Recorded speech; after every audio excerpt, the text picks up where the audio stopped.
All right, so we've got the Battle for Zendikar Ultimate Sacrifice event deck here. And what we're going to talk about is getting into FNMs and values. There's two parts to this. First of all, the actual paper cost of this event deck is something around $25 to $21. Isn't that what you paid for it?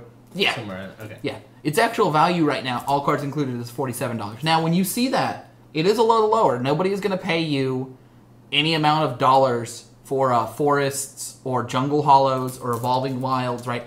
These cards have no value except for the Llanowar Wastes. Anything you see here under $1 has no real value, so that does subtract from that number. But a lot of the cards like the Hangerback Walker do hold that value. So first of all, picking up products that have more value than the actual paper products is good if you want those cards. I would buy this if I wanted Tassigars, Warden of the First Tree, or Hangerback Walkers. That's what Whisper would, if you're going to build that deck. Yeah, even if I'm not... Even, let's say I'm building an Esper deck that wants Tassigars and Hangerback Walker. Well, Tassigar and Hangerback Walker make up $18 or $19 of the deck already, and a lot of these other cards have some value. And if any of these cards you feel like are good speculative picks, like an Evolutionary Leap, then it can be a good investment for some of the cards you want, right? You don't have to want every single card for this to be good. The other part with event decks is that they're good FNM interest. Yeah, Brad's going to start opening there so we can look at it. Ops was asking the other day, hey, I'm getting into Magic. What's a good way to do that? And we recommended effective budget decks that transition into real decks over time, which is nice. That said, another option is to go with an event deck. Event decks are cheap. They're not necessarily the most competitive decks, but they can often brawl pretty well. They can hold their own. They have good strategies that develop more onto it. So let's talk about this a little bit. Yep, it comes with the sideboard and the main board. Oh, and a divider. So Brad's going to show us the cool cards in that. But you can see here it comes with a couple of expensive cards like a Hangerback Walker, the Tassigar, the Whisperwood, Llanowar Waste, which is surprisingly low. But you can transition this into a more powerful deck. You can trade out some of the cards that aren't performing how you want them to. You can customize. This could be the beginning of a Abzan deck, although I think it's a little weak there. I think you're better off focusing on the green-black and kind of pushing towards that direction a little more. None of these cards are awful. A couple of these cards are a little weaker than you might like. Right? I could see a situation where I'm replacing the Bone Splinters, but I'm probably replacing one of the Vampiric Rites. Maybe the Cranial Archive's not staying in here, maybe it is. Wizards also makes these decks based a little bit around a metagame that may or may not be current. But in FNM, you're not playing that many Tier 1 decks. Brad, you played a lot of standard FNMs. How many standard players would you see at an FNM total? How many standard players? The ones I used to go to would be around... anywhere from 30 to 40. 30 to 40 players. That's about normal. Sometimes a little bigger, a little smaller. How many of those people had Tier 1 fully built decks that were, you know, the $500 or $600 decks? About 10. 10. So that's about 25% of the field. You're not going to play all 10 of those players. Some of them can lose to each other, etc. Right? Brad, have you ever lost to decks that were worse than your deck when you played FNM? Yeah. Yeah, you have, right? And it's not as likely. Brad is at an advantage with better cards. But it's not a surefire thing. If he makes a post play, if you have your decks built a certain way, there's a lot of different ways you can compete moderately competitive at an FNM without having a $500 or $600 deck. This $25 deck, right, where you have trade value if you want to leave it later, if you become more serious about the game with a Hangerback Walker or a Tassigar or a Whisperwood Elemental, you can look through your search and you can find other cards to put in it. Maybe you have a Abzan Beastmaster somewhere in your sideboard. I'm not sure if that's the right card, but it provides card advantage. It's a cheap card. What are the other cards? The sacrifice theme's what you really see here, but there's going to be a lot of cards that you can change in and out to it that may or may not be particularly expensive. Wow, that's really hard to see. Yeah, it's probably not very much better. Oh, we can block Daniel completely. I'm gone. I'm no longer in Magic. All right. I'm not seeing anything that's coming out right now. Like maybe a Black Cat is a card you have in your sideboard, or an Elvish Visionary. Those are cards I would consider putting into a deck like this. Most of these cards aren't looking too terribly great. You could be in a situation where Bloodshin Fanatic could do work in your green-black Sacrifice-based deck. A Blood-Soaked Champion. None of these cards are very expensive, by the way. All those cards I mentioned. Blood-Soaked Champion might be good for a Sacrifice deck. Yeah, and there's a lot of other cards that you can just look through. Because you're kind of playing... The event decks are rarely using really, really big rare cards. If you wanted to, you could trade for high-value cards. Another Hangerback Walker would be great in your deck. But the other advantage to another Hangerback Walker is it's a card that's going to retain its value. It's going to be a great card to trade as you keep going along. Or getting a second Tassiger, right? Some of the powerful cards in this deck don't cost a lot because they don't have a home. Smothering Abomination was a card that was pretty high before. We can see the trend on this card. Right? Yeah. It started at $7 in paper. And right now it's sitting at about $1. But that said... that's just because it doesn't have a home. Let's say it finds a home. Where would it go? It would go back up. It would go hit way up. It would start going somewhere between the $5 to $6 to $7 range. So getting a couple Smother Abominations while they're cheap to play in your cool green-black Sacrifice deck, right? Your Brood Butcher, another card that's low right now. But if it had a home, it started at $5. Now it's sitting somewhere at like less than $1 just because it doesn't have a home yet. Whereas, some of the uncommons that do have a home, let's see if we can find an uncommon that's particularly powerful.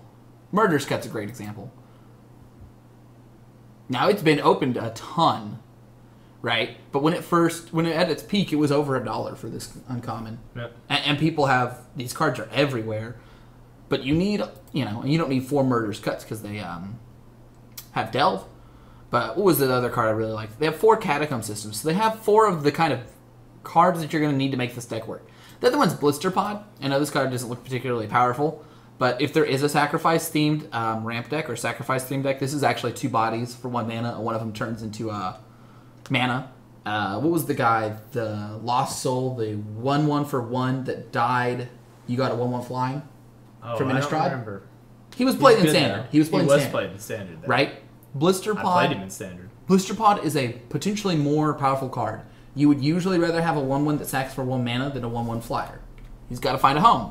Now, this card won't ever be worth a lot, but the event deck's made in a way that you could just unwrap it, play an FNM, and you could win. You're not likely to win, but you're likely to do well in some rounds.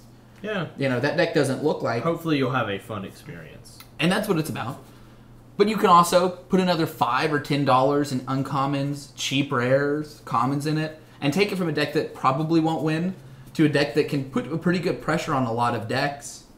And your opponents often don't have the resources to commit sideboard cards to your deck when they have to commit to another one's, right? Let's say, Brad, that our friend Zane plays wacky decks. He's a great Magic player. He plays a little off-kilter decks.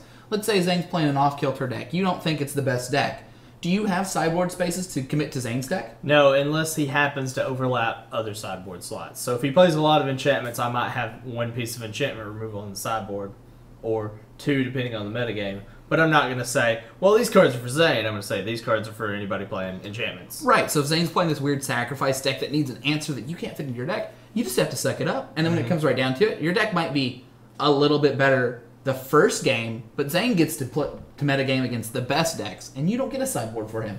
That's true. So you could be heavily favored as the Tier 1 Abzan deck against Zane Game 1. But Game 2, he could have a sideboard that's half my deck is against Jeskai, half my deck's against Abzan, and all of a sudden, he's even odds. You're no longer in favored, or you're really close. Mm-hmm. So you don't have to be in those bad spots. I don't recommend taking an event deck to a professional, high-level competition thing. That's not what they're for.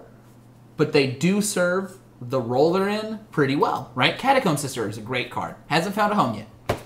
I do believe that before this set rotates, it will. It's a highly efficient card. Not to mention, that could get played in Modern. It has the stats that are almost there for Modern. Yeah. It reminds me of Reaper of the Wilds, which saw a little bit of play. Not that much because it didn't have a home. But imagine if Reaper of the Wilds was out right now, it would definitely have a home. People would be clamoring for that. You could pick up more Smothering Abominations, 1 or 2 more, make this deck a lot more powerful. We're talking about cards that you might have spent $2 or $3 to make your deck twice as good so far, right? You don't have to pick up those Hangerback Walkers first. They're a really good pickup, because they'll hold the value. But you don't have to have them to make this deck work. Finding other good sacrifice things. We talked about the cat that makes your opponent discard at random. Elvish Visionary, which draws you a card. You could run a one-of a Conclave Naturalist if you're worried about enchantments. It's a decent body, but it's also an effect you're looking to have. What other green-black cards that you might want to run? You could run a Deadbridge Shaman. I probably wouldn't. You're looking for cheaper stuff. You could trade into a Deathmist Raptor, a card that would go in your green-black sacrifice deck well, and transition later into an Abzan deck if you wanted it. Or what they call the Megamorph deck. Your Megamorph deck, right? You could run green-black Megamorph with a sacrifice theme until you transitioned later over. Your Den Protector goes in that deck too, right? A lot of these cards have overlap in the decks you could play them in, right? The trick is you do want to not splash in other colors because the mana bases are often your most expensive part of most decks. Mm-hmm. And by just sticking with a decent mana base, right? I mean, you can pick up more Llanowar Waste if you want. You could eventually find a way to replace your Jungle Hollows or your Evolving Wild with other lands that don't come into play tapped, which would make your deck better, but quite a bit more expensive. Cards like Drana are cards that I would avoid at first because they're very expensive, but trading into them if you like them, right? If you know you want to play a Drana-based deck, why not trade Drana into your deck now and then shift over to the Drana deck you want later? Winning games helps you afford more different things. It's true. M15 rotated, right? Yes. Why is it showing us M15 cards? Not sure. Weird. Well, you can't use Elvish Mystic, but it'd be a good card if you could. Yep, it would get a lot of play. I don't know if I'd run Eros' Titan, but it's a card to consider. A Fleshbag Marauder, card to consider, right? I mean, if you're playing against the Dragons deck and you have those out of your sideboard, you sacrifice a creature, you get a benefit. They sacrifice their dragon, they don't have a dragon anymore, right? See if there's anything else that's really standing out. You could run a Guiltleaf Winnower, it's good against cards like Siege Rhino. I don't know if I would or not. If you have a lot of cards in your graveyard, you could run a Graveblade Marauder. Powerful threat, offensively, defensively. Not seeing play right now, so very cheap. Mm-hmm. But it's the kind of card that could spike too. Because it's a cheap card, you never know when this is going to find a home. So if you've got any sort of good speculating picks, something like a Graveblade Marauder would be the kind of card I would look to. If I felt it fit my deck, I'd pick up for. And then, hey, maybe it's a $6 card later on down the road. And that's when you transition from your sacrifice deck that runs the Graveblade to your Drana aggro deck. And you sell your Graveblades, and it's $28 of your total trade value into your next deck, which can help out quite a bit. I had one more page of the stuff here.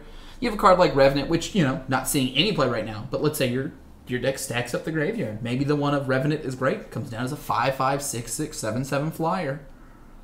Maybe it's your Risen Executioner, so you can sacrifice it each time. Right? You can cast it from your graveyard over and over, and it's a one-of. And this is the kind of card that could be great. You never know when it's going to be a breakout in a control deck or a combo deck. True. Not doing anything now. The deck comes with cards like Rot Shambler to take advantage of it, but you can take them out for more powerful, synergistic cards. One of the advantages to paper decks, by the way, is that you can proxy. You can get a piece of paper, write in the effects of the card, shuffle out, try it out a couple times, and decide if you really want to invest in buying that Risen Executioner if you're on a budget, or a more expensive card, another Hanging Back Walker. Does it make the cost? Is it worth $14 to my deck? Let's see. Is there anything else that's really standing out? A Satyr Wayfinder's awesome in a graveyard-themed deck. You might end up in this two-color graveyard-themed deck. Satyr Wayfinder rotated, didn't it?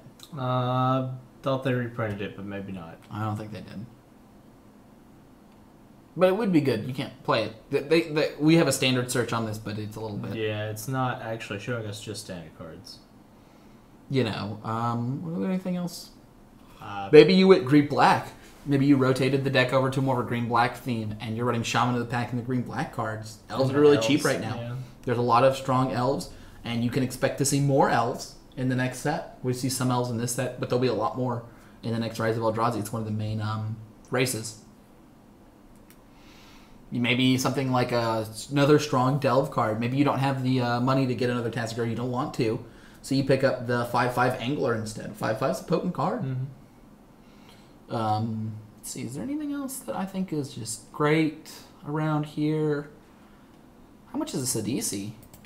look at the price of a Sidisi. That's the kind of card that I'd be happy to buy. The kind of card that you're going to usually... Because I don't think it has... I can't spell Sidisi. I think it's... Yeah. Sidisi.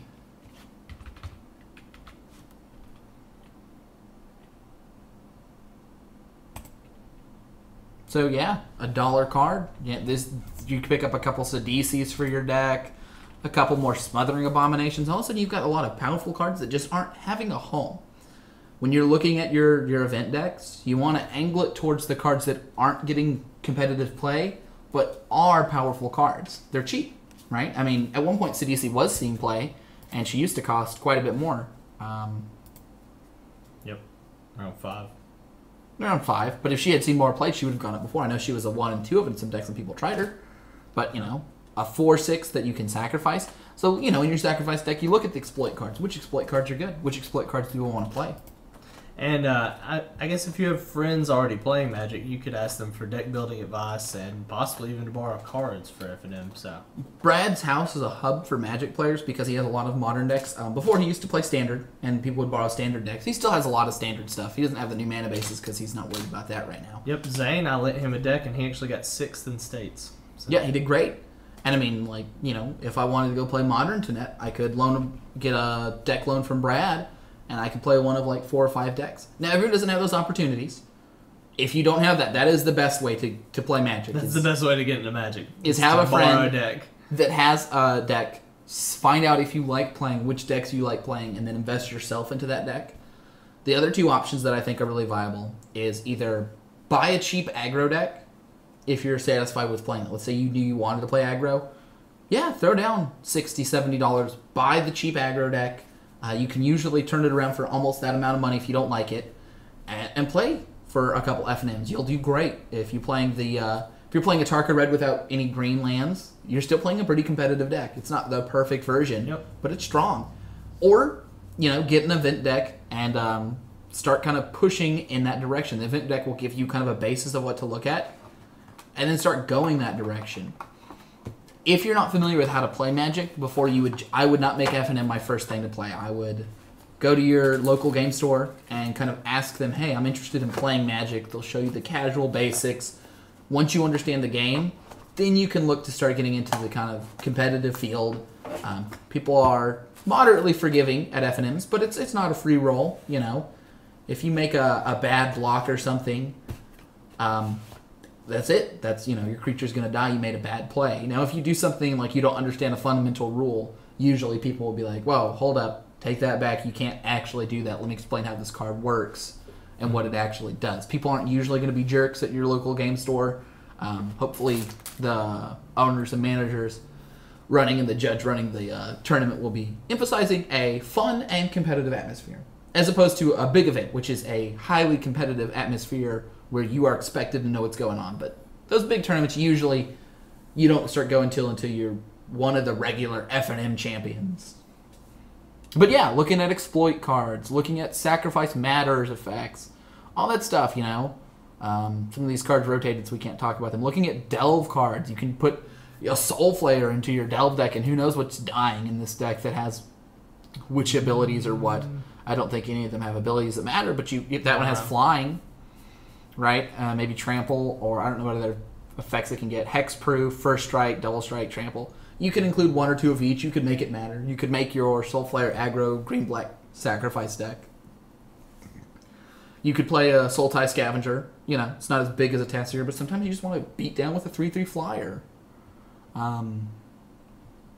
Sirach's not seeing a lot of play, so maybe that's a card you throw in there, right? It's a powerful He was seeing a lot of play there for a little while, wasn't he? Yeah, let's look at how much Sirach runs. Sirach the Hunt color.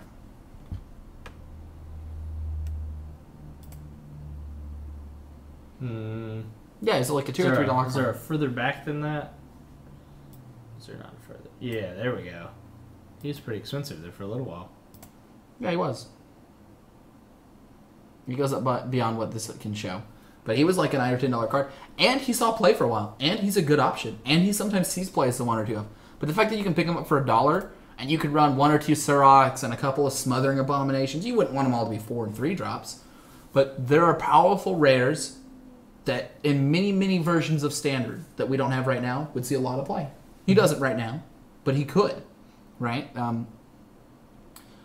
Maybe you look to transition to something like a Teamer deck. Teamer's not seeing a lot of play right now.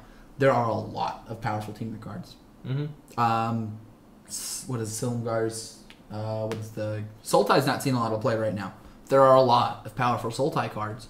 Those decks could be competitive at any moment. In fact, people have placed well with those decks. They just haven't placed well in a lot of different things. So when you're looking at an FNM, all those are options.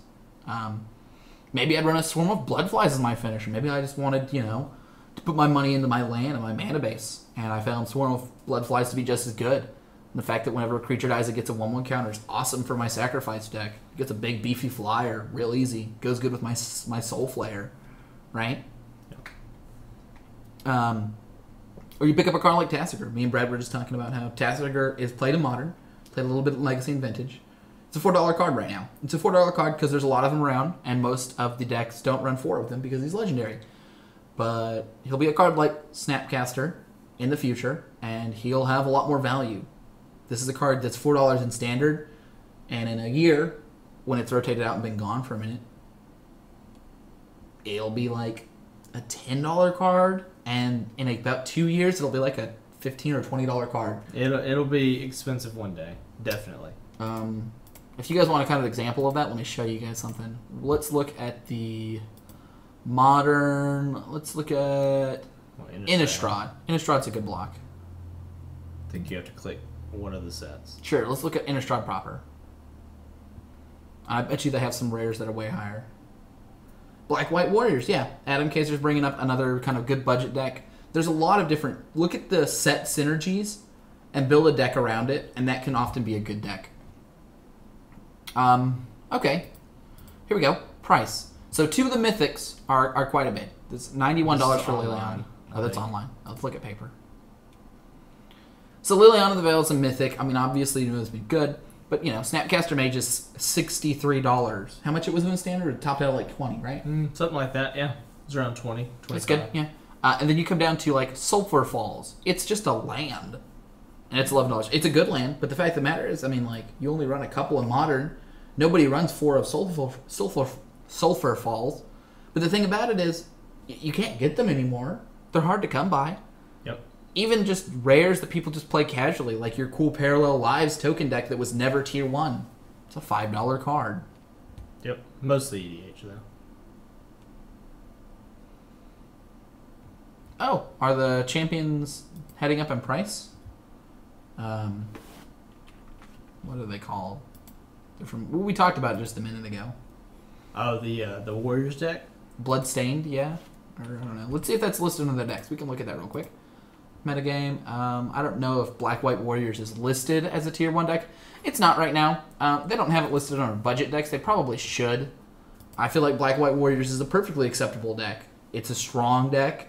It hasn't had a Tier 1 finish at a big tournament, but it'll definitely hold its own against mini FNMs. Blood-Soaked Champion. Yeah. So we can look at the price value for it, Oh, wow, it's gone quite a bit. It's probably had some good finishes online or other places. It just spiked in the last day or so. But yeah, before that, it had been consistently a $2 card. Now it's a $3 card. And, if it does well, it'll be a $4 or $5 card. That's true. Also, might be a little hard, but if you wanted to, you could probably ship some of these cards on Puka Trade. Yeah, they're different trading. A lot of times, though, Puka Trade, if something's getting reprinted, people won't have their... people won't want those cards. Right. There are different trading sites. You can trade at your own store, depending on the environment. Getting good at trading takes a little bit of time, but it's a good investment, right? Oh, there's a link. Oh, here we go. So Adam sent us a link to, I think, his deck. Let's take a look at it. So, yeah, it looks like he's running just all of the good, but cheap. All of these cards are really cheap for the most part, too. I don't think any of these cards cost more than a couple bucks. Does this show us the price if we click on it? I don't know. It loads forever. Let's talk about the deck. The Warrior deck is kind of pre-built into the block. You kind of knew that it was supposed to be a deck. It didn't see Tier 1 play, But we're seeing a good curve of creatures, a mix of commons, uncommons, a couple of rares. But I think Secure the Wastes and Cave of Koleos and Sorin are his most expensive cards. Most of these cards are really cheap. I would assume that this deck runs for under $50, if not for those few cards right here. Yeah, there we go. So it's a 45, 50-cent card, and that does $2 when you get 3 or 4 of them. $6 to $6 to $9, somewhere. Right. So you have a $7, $8. It's a Planeswalker though. It's going to hold its value well. You can trade it, and it's one of my favorites in Standard right now. Oh yeah, it seems to play a little bit everywhere. Your Caves of Koilos only running $1, but you need 4 of them, and it does add up. This has gone up quite a bit for Secure the Wastes. Used to be much cheaper. Brad, do you remember when Secure the Wastes was basically worthless? Mm-hmm. And that's one of the things too, is it's hard to tell when a card's going to go up or down. Secure the Wastes. Let's look at that real quick. It started seeing Tier 1 play. Yep. Used to be worth less than $1. Now it's worth $3 and on the rise. Still. This will probably be a $5 card before the end. And paying $4 to get copies of your cards versus $20 is a big difference. Yep.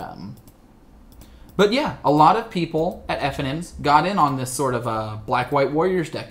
A cheap deck, a strong deck, a fun deck. Not the very, very best deck.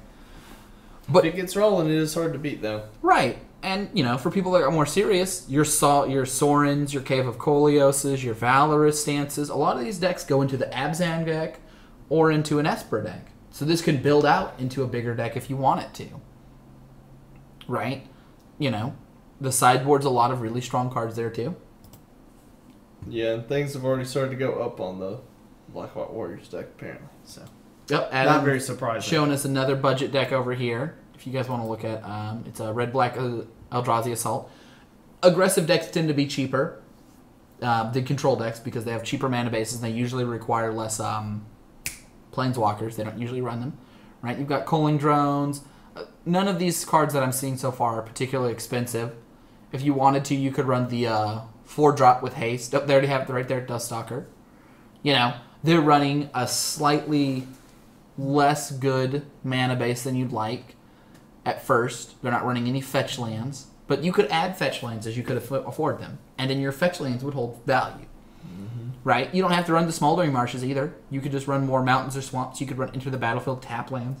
Yeah, you could run Evolving Wilds. You're running other cards that people don't have the luxury of playing because their mana base is fuller. Gives you more life. Cards like Ghost That Harbor. actually would give you a crazy amount of life in that deck. Yes, it would. There's a lot of these just really cheap cards, and you can add in other cards to improve your deck as your budget allows, as you keep working towards it. And you can look around on that. There's just resources. If I look up just on here, budget standard decks. There we go. Tapped out budget decks. Standard budget decks. MTGO Goldfish standard budget decks. Channel Fireball. All these people are offering you options for what you can play, that whatever your budget fits, whatever sounds good to you. When you're picking a budget deck, I'd first pick a deck that fits your budget. Budget can be anything from $30 to $100. Second, something you enjoy playing in your playstyle. Let's say you don't like playing aggro. Let's say you just love playing control. It's going to be a little bit harder to find the deck for you, so you might have to look around a little bit. And third of all, picking a deck that you feel like is going to stay relevant, right? Maybe there is a really cool budget deck, but it's about to rotate. Half of it's going to leave, and you only have $200 to spend on Magic, and the deck costs $100, and then you're going to be left with $50 of cards that don't have a home. That might not be the right thing, right? A lot of people rotate all their cards out there. Now, the good news is that we're, 9 months away, 6 months away from rotation of any cards. That's pretty good. So you can play those cards for a while, and you can trade them off those last couple weeks. But all of these cards apparently are some kind of budget. Not going to say all of these cards are the same level. I would recommend having somebody that knows a little bit about Magic look at them. Right? So here, I think this is a combo deck. I think this is a budget combo deck. Yeah, see, I already don't like this deck because of all of the lands it's running. And that's a really weird mana base. And then it's running a lot of expensive cards. And Alicia Who Smiles at Death and Living Lore. This is a bad deck. Notice how all of these cards are bad by themselves unless you somehow get things really low. And then they have a Jace in their maybe board. Except for Jace is a $100 card. Yeah. Their maybe board was based on Jace not being expensive, probably. It's not a $100 card, but it's pretty close. It's closer than I'd like. I don't think any random card in Standard should be that expensive. No. But yeah, if you guys are interested in us looking at your decks, if you guys have deck ideas, budget decks, decks you're working on, we'll be happy to talk about them if you send us the list. Preferably tapped out so we can look at the stuff over it, but any sort of way where we can see all the cards just by scrolling over them or clicking on them, like Adam's sending a lot of them over here. And it makes it easy for us to just kind of pop over here and talk about each of these cards, right? This is a budget control deck. It's not running anything too terribly expensive. I guess Ojutai's Command is a little bit. I think that's really it. Pearl Lake Ancient used to be like a $15 card, and it's fallen off because it's just not seeing play.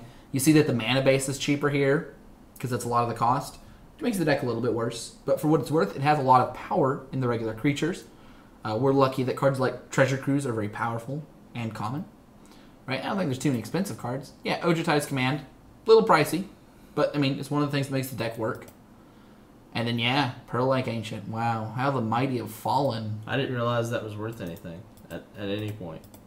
I'm pretty sure it used to be played a lot when it first, at one point. Maybe I'm wrong. Maybe it was just at like $2. Looks like I'm wrong. Oh no, here we go.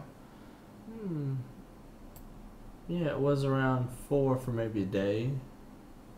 Still. It's floated around 4 too. Okay, so it's, yeah. It's not terrible.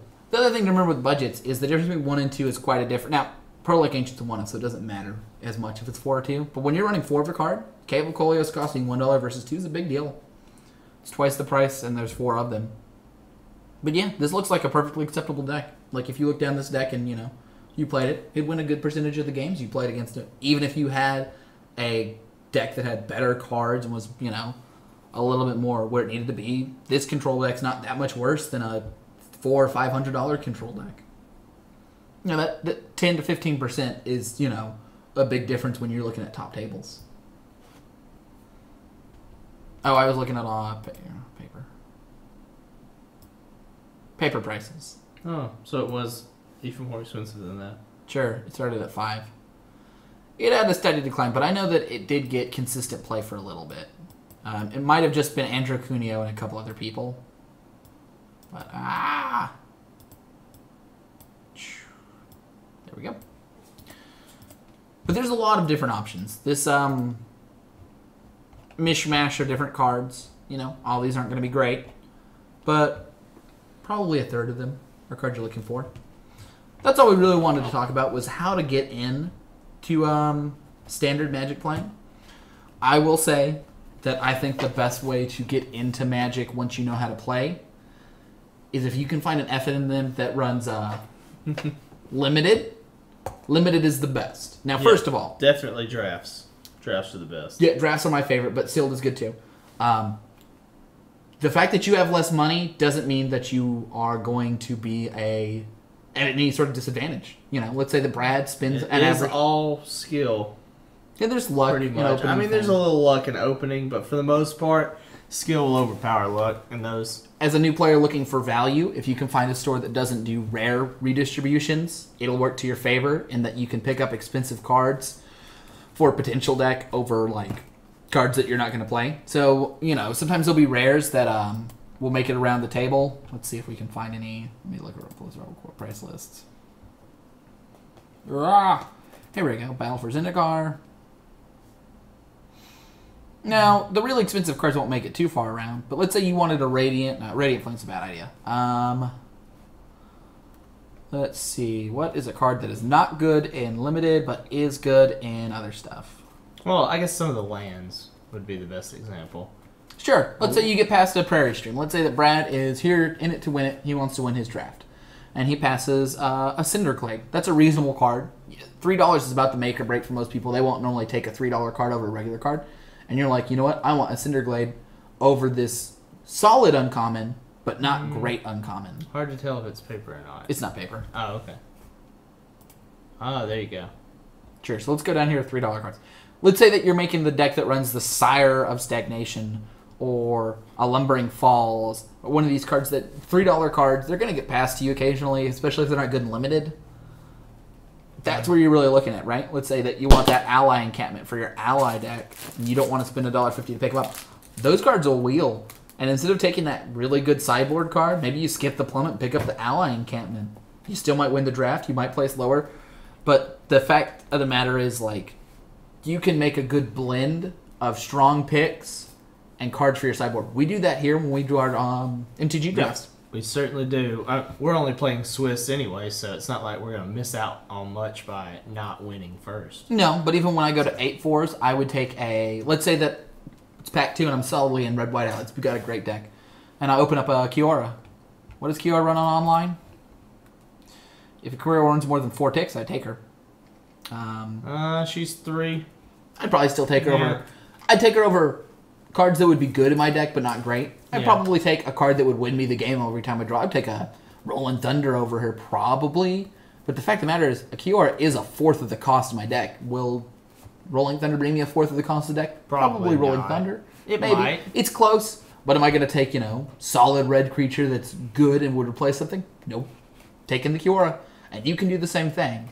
Kiora is a good example, too, because she's not the kind of card you're usually going to see people drafting high at a high-level event. She's not a good draft card, even though she is a really potentially good constructed card.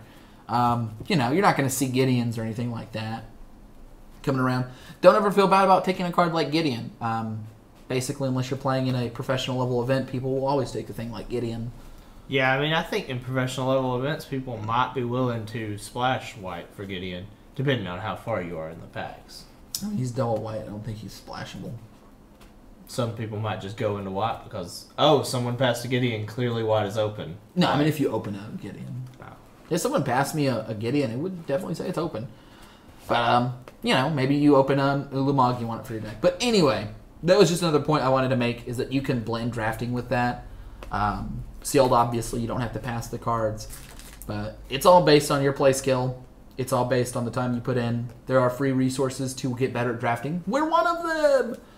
But we'd also like to be a resource for your guys. Constructed needs a little bit as you guys want to do that. We're still trying to decide which modern deck we're going to be going into and picking that up.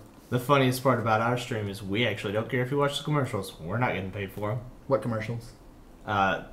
Twitch streams commercials. So every so often it'll show them a commercial. I thought we had to tell them to go to commercials. Oh, no. It probably does that automatically. We just don't get the money for it. I don't know that to be the case, but I'm pretty sure.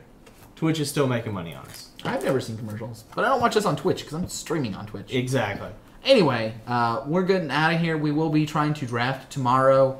Battle for Zendikar. Unfortunately, we couldn't do it today, so we thought we'd do our little event pack busting right here. I will say this event pack is worth about $40 in paper, so it's well worth picking up if you want a Hangerback Walker, if you want a Tassiger, if you want a couple other rares, but those 2 rares are the key rares. Don't buy it and then try to sell it. You won't really get quite your money's worth after it comes to packaging, shipping, and the time you put in.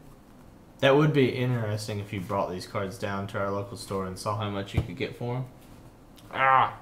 You would be hard-pressed to get your actual values worth card for card and make a profit because you spent $20. You probably have $25, $26 of real trade value in it. It does do commercials when offline. Okay. I didn't know that. People don't watch us when we're offline, I hope. That'd be weird. It'd be like watching us on YouTube.